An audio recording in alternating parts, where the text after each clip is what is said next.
السلام علیکم، میں ہوں ڈاکٹر نذیر صدیقی اور آپ دیکھ رہے ہیں میرا یوٹیوب چینل۔ ناظرین کرام، پرائم منسٹر عمران خان کی طرف سے ایک آسٹریلیا کے اینکر کو جو انٹرویو دیا گیا ہے، اگرچہ اسے کئی گھنٹے بیت چکے ہیں لیکن اب بھی پوری دنیا میں سب سے زیادہ اس انٹرویو پر بحث کی جا رہی ہے۔ اس کے مختلف حوالے سے، مختلف جہتوں سے، مختلف اینگل سے اسے جو ہے وہ زیر بحث لایا جا رہا ہے۔ اصل میں اس انٹرویو کے ذریعے صرف عمران خان نے ایک سوال کا جواب نہیں دیا بلکہ ایک تاریخ کا باب ہی الٹ دیا ہے۔ اینکر نے جب وزیر اعظم عمران خان سے پوچھا کہ کیا آپ افغانستان میں القاعدہ، داعش یا دوسری دہشت گرد تنظیموں کے خاتمے کے لیے امریکہ کو فضائی اڈے دیں گے، مزید آگے بڑھنے سے پہلے میرے doctor Nazir Siddiqui YouTube channel کو سبسکرائب فرما لیں، اس ویڈیو کو لائک کریں اور بیل آئیکن کو ضرور دبا دیں تاکہ میری تمام ویڈیوز آپ دوستوں کی خدمت میں پہنچ سکیں۔ تو اس کے جواب میں عمران خان نے کہا کہ absolutely not، کسی بھی صورت میں پاکستان امریکہ کو فضائی اڈے نہیں دے گا۔ اس قدر کھلے انداز میں، غیر مبہم انداز میں، واضح طور پر ایک بیان، یہ پوری دنیا کے لیے ایک غیر متوقع بیان تھا۔ امریکہ تو سوچ بھی نہیں سکتا کہ کوئی پاکستان کا وزیر اعظم اس طرح امریکہ کے ہاں آگے نہ کر سکتا ہے۔ اور پھر چین اور روس جو ہماری اس ساری صورتحال پر بڑی گہری نگاہ رکھے ہوئے تھے، ان کے لیے بھی اس پر یقین کرنا کافی مشکل ثابت ہو رہا ہے، کیونکہ ہماری 70 سال کی تاریخ یہ بتاتی ہے کہ پاکستانی حکمرانوں نے، ہماری اسٹیبلشمنٹ نے اور ہماری اشرافیہ نے ہمیشہ ہی امریکہ کی بات مانی ہے۔ یہ پہلا موقع ہے کہ پاکستان کی قیادت حرف انکار اپنی زبان پر لے کر آئی ہے، اور اس بیان کے فوراً بھی بعد جس طرح CIA کو بڑی تیزی کے ساتھ افغانستان سے نکلنا پڑ رہا ہے، اسی طرح طالبان جو ہے وہ بہت تیزی کے ساتھ پیش رفت کرتے ہوئے نظر آ رہے ہیں۔ بہت سارے علاقوں پر اب طالبان قبضہ کر چکے ہیں اور پورے کابل میں اشرف غنی حکومت کے اندر خوف و ہراس کی فضا پیدا ہو چکی ہے۔ ایون غنی حکومت کے جو وزیر داخلہ ہیں اور وزیر دفاع ہیں وہ چھٹی پر چلے گئے ہیں۔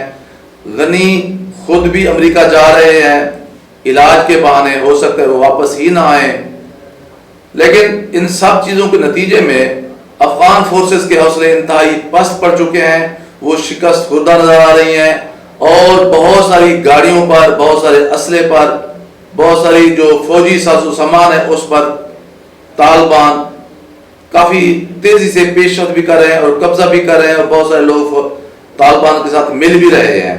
اور وہ جو ایک بات تھی کہ کابل پر قبضہ کرنے کے لیے ابھی طالبان کو بہت عرصہ لگے گا، ہو سکتا ہے کہ اب یہ چند دنوں کے بعد آپ یہ خبر سنیں کہ طالبان نے کابل پر بھی قبضہ کر لیا ہے۔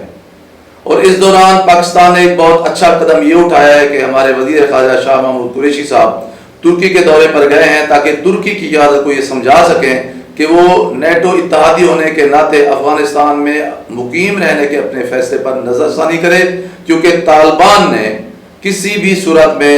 غیر ملکی افواج کے افغانستان میں قیام کے حوالے سے بالکل وہی رویہ اپنانے کا فیصلہ کیا ہے، اعلان کیا ہے جو وہ امریکہ کے حوالے سے پہلے کرتے چلے آ رہے ہیں۔ اس لیے ترک بھائیوں کو، ترک افواج کو افغانستان میں رہنے کی بجائے جس طرح نیٹو فورسز چھوڑ کے جا رہے ہیں انہیں بھی واپس آ جانا چاہیے۔ دیکھتے ہیں کہ اس ساری صورتحال کا نتیجہ اب کیا نکلتا ہے۔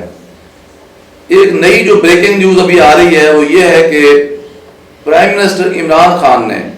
واضح طور پر اپنے سیکیورٹی اداروں کو یہ ہدایات جاری کر دی ہیں کہ کیونکہ جو معاہدہ تھا امریکہ کا کہ وہ ہماری فضائی حدود استعمال کر کے افغانستان جا سکتا ہے، اب وہ معاہدہ بھی ختم کیا جا رہا ہے۔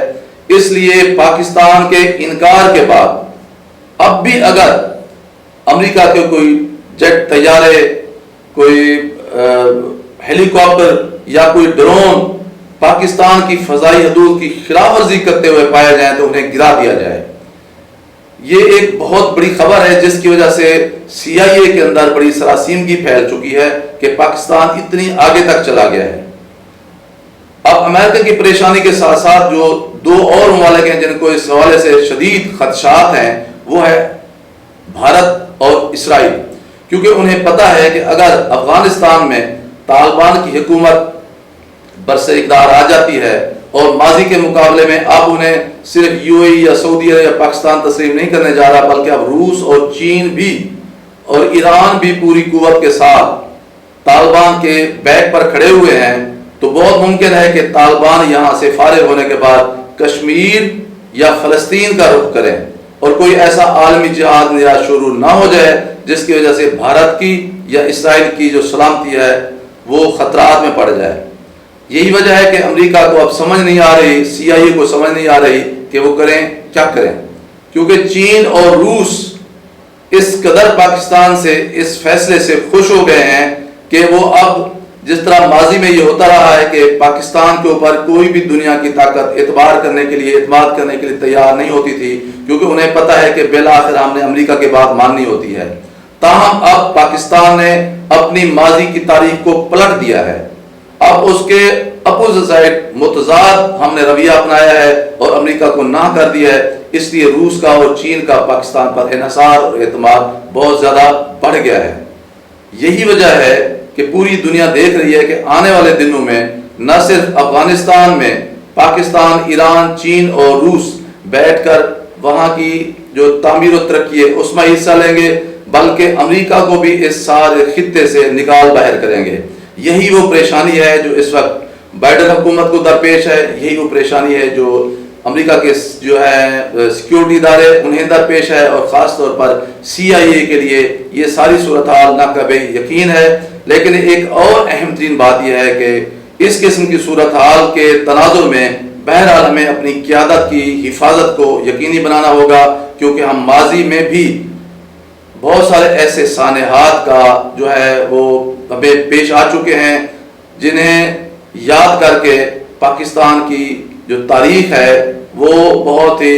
افسردہ ہو جاتی ہے۔ اس لیے ہمیں اپنے آرمی چیف اور اپنے پرائم منسٹر اور اپنی پوری قیادت کی حفاظت کو یقینی بنانا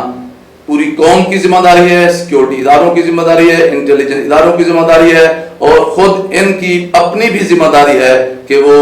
ہر لحاظ سے احتیاط کریں، کیونکہ ان کا وجود پاکستان کی بقا، وحدت اور حمیت کے لیے ناگزیر حیثیت اختیار کر چکا ہے۔